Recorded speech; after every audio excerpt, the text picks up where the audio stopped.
Welcome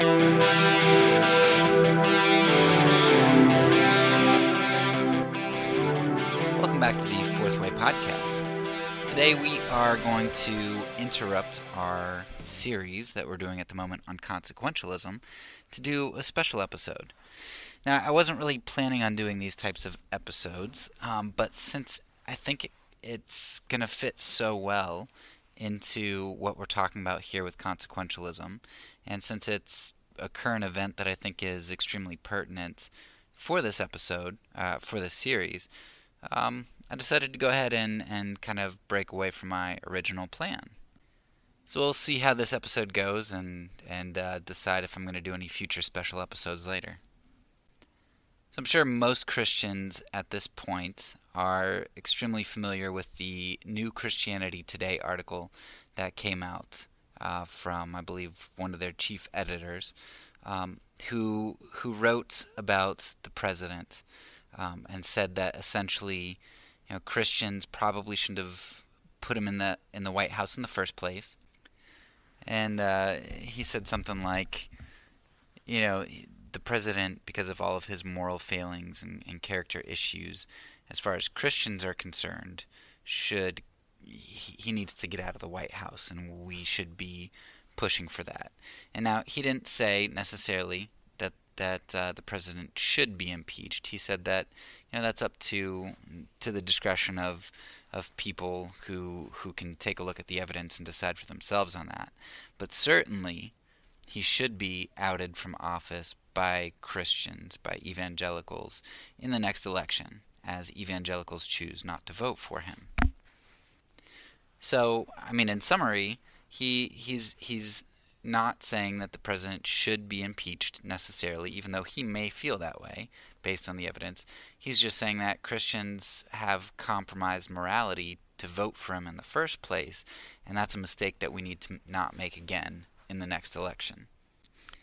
Now, for me, this article was a blessing.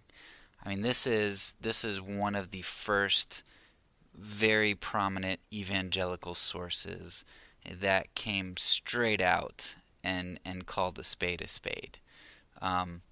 You have others who have kind of not danced around it so much, who've been semi-clear, but maybe not as forceful. Like, I think Tim Keller has been fairly strong about things, and I think I heard John Piper talking about the possibility of not voting to compromise your convictions in terms of having to vote for President Trump. So you have seen some prominent evangelicals saying some things, but this is really the first one that I've heard that's been kind of forceful and caused an uproar. And it was just, it was a blessing to read something like that, to say, wow, finally I know I've talked to other people, usually either people in our missions organization or younger people, people more my age in their 20s and 30s. But so this was a huge blessing to feel like there is a remnant of evangelicals who seem to be holding on to what I consider to be more objective morality and what seems to me to be integrity. And I know that people are going to take issue with the way that I phrase that, and I think that's unfortunate because it seems like when we get to politics, we have to use relativistic language. Like, I can't make a judgment, that I can't say I think something's immoral, because when we get to politics, that's just kind of opinion. Yet when these individuals from Christianity Today made a judgment, there was a counter judgment made on them that they were immoral for not upholding Trump because the alternative was worse, and so therefore they're immoral. So I find it that politics, there are often judgments against liberals or people who won't get on board with the Republican agenda or the Republican candidate. There's this moral sledgehammer swung at them, but when there are moral judgments that are attempted to be asserted in the other direction, we say, well, that I'm voting my conscience, and we shouldn't be so judgy when it comes to politics. It's this double standard that prevents a lot of mainstream conservatives from ever having to face conviction, because as long as you're on board with the Republican Party and whoever the Republican frontrunner candidate is, then you must be moral. So needless to say, for me, it felt like there was finally somebody of prominence standing up and saying what and I know a lot of other people that I've talked to have felt and concluded, and finally somebody's brave enough to kind of push back and say it out loud. But the moment I read that article, I just knew the type of response that was going to follow. And it didn't take long for me to see exactly what I was expecting to see. And part of the reason I knew the type of response that would follow is just the way that politics is in this country. And I've been in conservative Christianity for long enough that I know how people in that think. But the other reason I knew what was going to happen is because John Howard Yoder had kind of prepared me for that. I remember reading The Politics of Jesus, and Yoder said something that just absolutely clicked in my mind. And Yoder talked about how the interesting thing that Christians, when he talks about how Christians are to bear their cross, and how a cross isn't, well, I have cancer. Well, yeah, that's a sad thing, and it's a trial for sure, but that's not cross. Yoder says that cross is something purposed. It's something that results from the way that you live your life. It's pushback from your enemies. And Yoder made this interesting claim that I've come to see more and more as very true. But he says the thing most Christians fail to recognize is that most of the time, the people who are your enemies, the people who end up crucifying you, are your own people.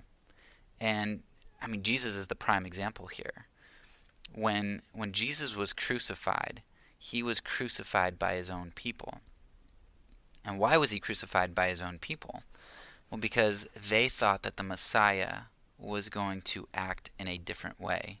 And when Jesus didn't fulfill their expectations, when he didn't tap into the means that they thought he should use, when he denied the use of physical violence, when he denied the use of the religious institution of the day, when he denied the use of the masses, the three temptations we see given by Satan, when he denied to use those things, and he denied kingship on the shores when the people tried to make him king, when he denied religious prominence and declared that the temple would be destroyed as the people were saying Hosanna and ushering him into the temple, and when he denied to call those legions of angels when he went to the cross, he threw off all of the means that every Jew wanted him to use in order to overthrow Rome and set up the new Israel,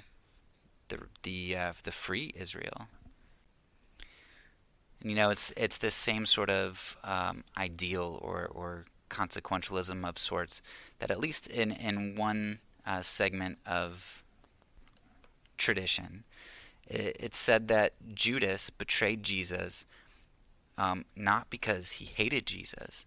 And you can take a look at like John 10 and John 11, right? In John 10, Jesus is just about to get stoned, and in John 11, the disciples, including Judas, as far as we can tell, go with him and say, you know what, we're probably going to die when we go with Jesus, but we're going to go with him because there's going to be some sort of confrontation, and it's not going to look good for us.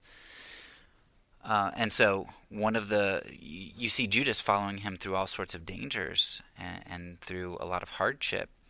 And so it doesn't seem like Judas is really wanting to betray Jesus. In one tradition in church history, what people think, the reason people think Judas betrayed Jesus is because he was trying to force the confrontation that Judas thought was inevitable and needed. Jesus was going to attack, and he was going to overthrow, and he was going to establish the kingdom. And Judas was tired of all this talk of the coming kingdom and all that. He wanted to force Jesus' hand. And when he realized that Jesus wasn't all talk, but he was going to submit and die, Judas realized what he had done and killed himself. Peter is sort of the same way. Peter, all the way to the very end, he was not a coward, and I'll have an episode on this around Easter time. But Peter, did the bravest things. Just thing after thing after thing Peter did was brave, and including in the Garden of Gethsemane. Right? Peter thought, okay, I'm going to fight for my Lord right now, and he drew his sword and he attacked. He attacked an armed guard that was coming in to get Jesus when Jesus' disciples only had 2 swords among them. And this was a difficult fight. But Peter trusted that Jesus would likely, fight and overcome, because Jesus couldn't lose. He's going to establish his kingdom. And when he had to put his sword away, I'm sure Peter thought, okay, I don't know what Jesus is up to, but he's got something up his sleeve. And so he followed him to the courts. And when Peter realized that Jesus wasn't going to pull this one out like he thought he was just so disheartened, and he betrayed Jesus. He said that he didn't know him because he was scared, and he realized that Jesus' kingdom wasn't going to come like Peter thought it was, with power and force. So when our ideals are threatened, so often they are most threatened by somebody who's closest to us. Rome didn't really care all that much about Jesus. Pilate kind of had to make a decision because it was thrust into his presence. But the religious leaders, the Pharisees, who were fellow Jews, and the Pharisees of whom, theologically speaking, Jesus seemed to align with them much more than the Sadducees and the Essenes and some of these other religious groups. So the Pharisees, who were most like Jesus theologically, and then the disciples who betrayed Jesus, and Judas, one of his close disciples, the treasurer. And you've got all of these people just betraying Jesus and denying him, and even handing him over to be murdered. And these are the people who are most like Jesus, who are closest to him. And when Yoder pointed that out, that so often the people who seek our crucifixion, the people who are going to give us the most pushback, are going to be the people like us. That's why I knew when this Christianity Today article said, look, we're not going to use the means that you're telling me we have to use. This is not moral. This is not right. I knew that there was going to be an assassination attempt on that Christianity Today guy. Political idolatry runs rampant in Christian conservatism, in evangelical spheres. It is as Yoder calls it, it's so often the lever of power that we seek to pull in order to guide the course of history. We seek effectiveness rather than faithfulness, what we perceive as sacrifice over obedience. And politics is how we're going to accomplish things for God in this world, even if we have to do it without Him. And whenever you attack idols, and there's a lot of reasons that attacking idols produces fear. But one of the main reasons is because we believe that it's idols that give us power. The reason we idolize things is because we feel like it gives us control.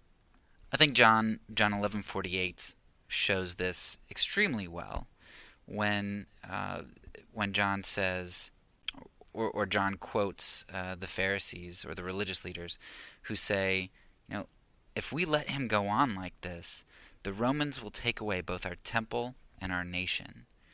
And so one of the reasons that they crucified the Son of God is because they said, if we do things his way, if we listen to his teachings, if we let him go on like this, then you know what?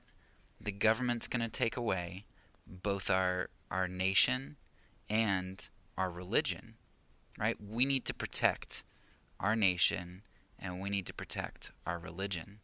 And that's why Jesus was killed. And when I look around and I see the reason that we sacrifice Jesus as evangelicals today, the reason that we sacrifice his faithfulness, the morals that he calls us to, the reason that we sacrifice objective morality today is for the very same reason. Right? We're a Christian nation. We need to keep the Ten Commandments in courthouses. We need to get prayer back in schools. We need to make sure that there aren't gay marriages. We need to make sure that I'm not persecuted for worshiping my God or for not baking cakes for weddings that I think are immoral. We need to make sure that we protect our religion. And at the same time, we need to make sure that we protect our nation. We need to make sure that it stays a Christian nation, at least in appearance. Those are the very two things that conservative Christians are fighting for. And while I think it's good to enjoy your nation and to it's wonderful to have freedom to act out in our religion, those are not things for which I need to fight against in order that I might not have to take up my cross. I need to take up my cross, whatever that looks like. And if faithfulness is going to cause me to take up my cross, I'm not going to compromise faithfulness and objective morality in order to not take up my cross. But that's what the platform was the last few years. It's just been, if you don't elect this person, if you don't compromise certain moral values, then you know what's going to happen. You're going to lose your religion. You're going to lose your nation. Fear. That's what the party ran on. And I'm not saying that the other party doesn't run on the same thing, but why are we as Christians running on fear? And so when you recognize these concepts that you're going to be crucified by your own people, and that political idolatry is rampant, and that idolatry exposed and attacked tends to produce fear, you know what kind of responses you're going to get. And there were some prominent Christians. I read 2 or 3 prominent Christian responses to the Christianity Today article. And I mean, if you compare those to the article that was written by Christianity Today individual, I mean, the tone of them is just completely different. The tone of the responses were angry. They were passive aggressive. They were pigeonholing and name calling, saying that this person has a far left agenda, when the individuals for the same family values and against abortion, but just says we can't do it through immoral means. And all of a sudden, they instead of having the discussion, they decide to call him names, say he's far left, he's a liberal, we can't trust him. And if you've been listening to this podcast for any time now, one of the biggest things that they did is they created the false dichotomy, which is what so many people always do. They create this false dichotomy. Like, if this person is against President Trump and using him as a moral sledgehammer, then they must be for this abortion-loving, liberal agenda. It reminds me, I think back to, I believe it was Hezekiah, when God had said, do not make an alliance with Egypt. And I can just imagine what evangelical conservatives today, what most of them would be saying to Hezekiah in that day. And they would be saying, hey, look, don't we want to preserve our nation and our religion? Right now, we've got a huge enemy power breathing down our necks. The only way we can save our religion and our nation is if we make an alliance with Egypt. Doesn't God love our nation and our religion? Wouldn't God want to preserve our nation and our religion? Let's make an alliance so we can accomplish God's end through these means that are immoral because it's clear that God doesn't want that. But Hezekiah was better than that, and he said, I'm going to rely on God. And he chose to abstain. He abstained by not making an alliance with Egypt, but nor did he just kowtow to the enemy. He waited for God, and God responded in great power. But we evangelicals who say that we have so much faith in prayer and that we have so much integrity, we prove that both of those things aren't true through our actions, because we don't have integrity since we're willing to flirt with immorality and with using immorality to accomplish ends. And at the same time, when people respond to that Christianity Today article, their false dichotomy proves that they don't believe in prayer. Because if somebody's not for an immoral President Trump, then they must be for an immoral, abortion-loving left. The response of patient prayer and a refusal to engage in evil, the response of faithfulness through prayer and waiting on God and trusting in Him, isn't deemed a legitimate response. It doesn't even come into the minds of the people who are responding. And you wonder why that's the case. Why is that the case? And the reason I think it's the case is because most of us, most of the time, are consequentialists, which is why we took the time out to take a look at this real-world example in action as we speak. My wife and I were having a conversation, I think it was yesterday, and I just said, and she agreed, I said, I feel absolutely betrayed by my conservative evangelical community. As I've probably said before and will say again, I grew up in a Christian school, and I remember this poster hanging above one of our classrooms that said, integrity is doing the right thing even when nobody is watching. And what that meant was the right thing is the right thing no matter what benefit it is to you. You do the right thing no matter what. If it hurts you, if it helps you, it doesn't matter. That's not what justifies morality.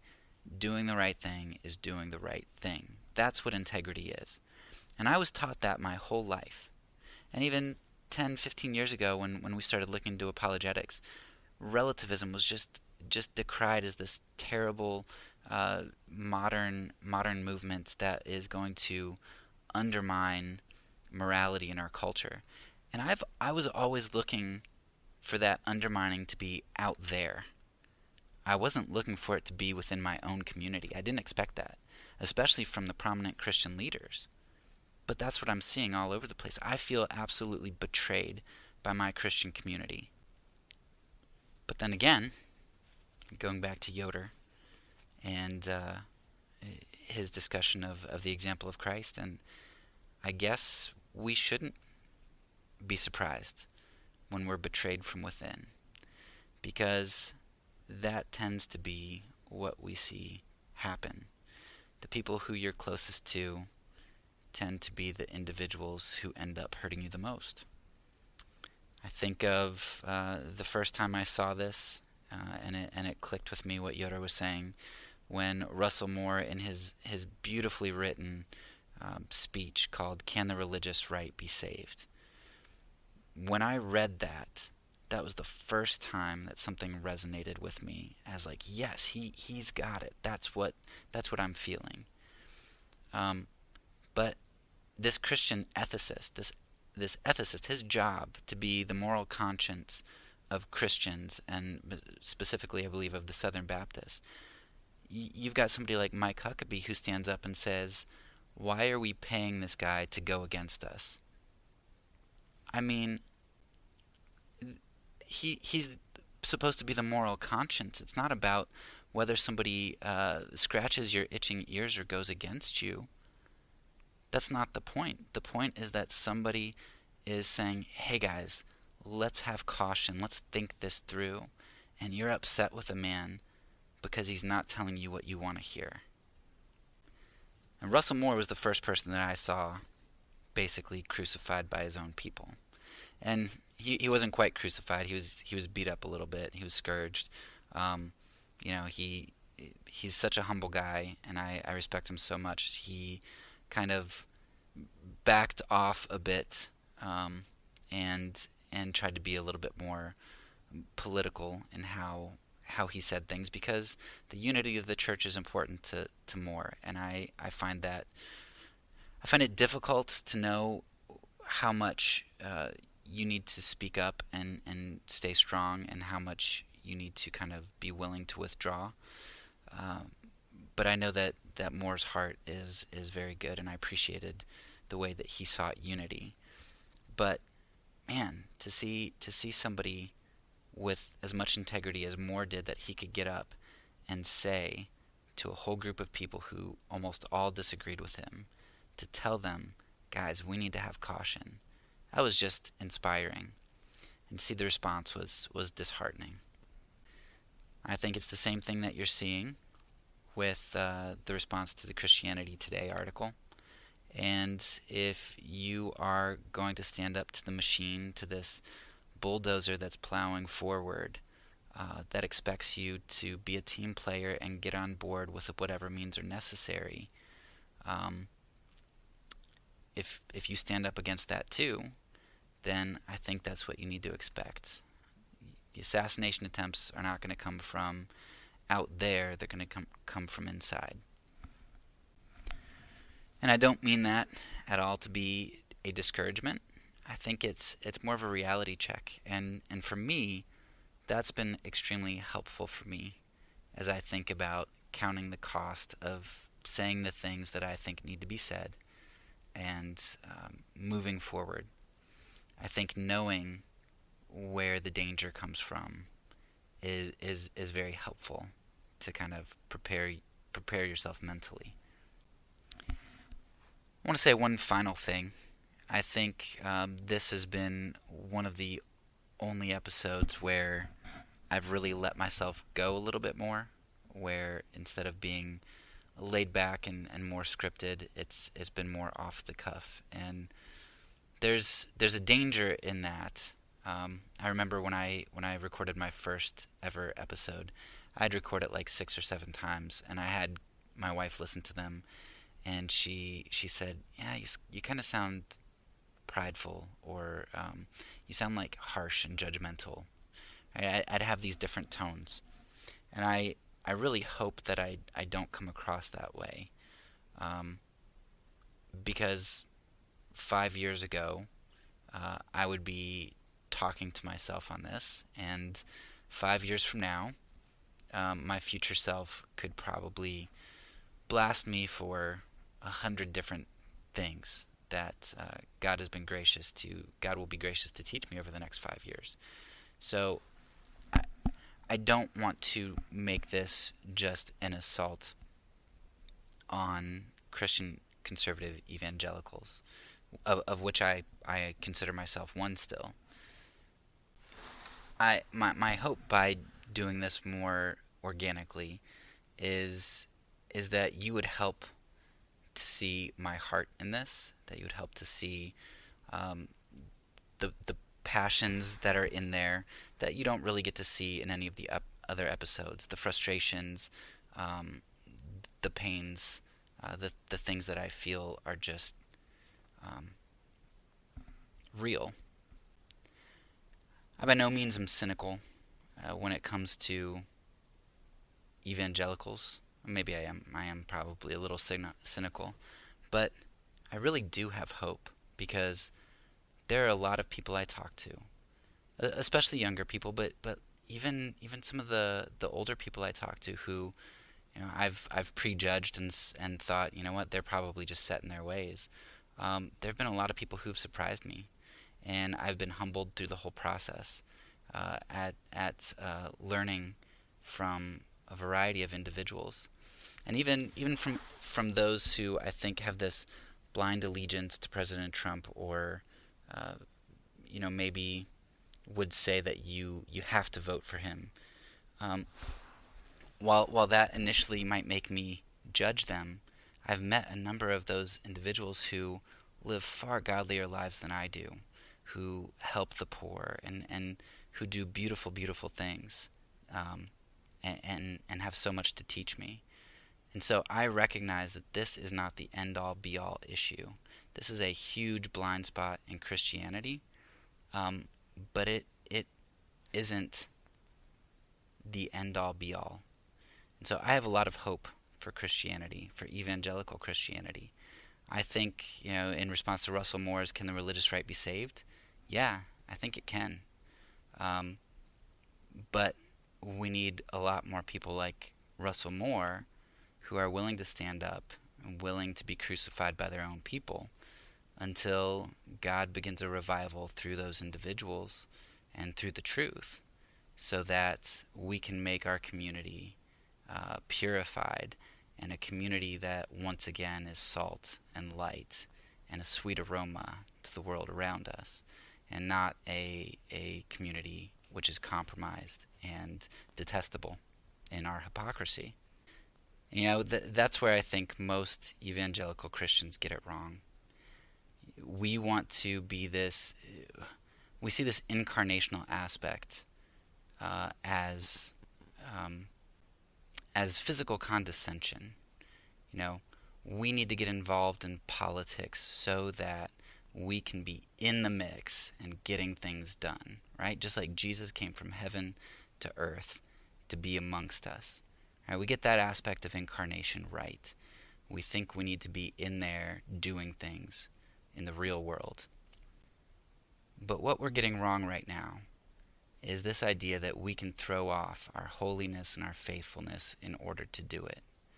If you think about Christ, if he condescended to live amongst us, but then he also condescended in our actions to be like us in our immorality, he might have come to live with us, but what hope would we then have? What would he ever elevate us to if he was just like us in our morality?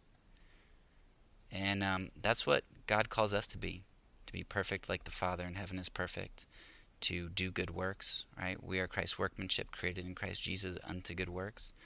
There's John, and I believe it's 1 John, talks about how we are to be holy, but when we're not, there's grace for that.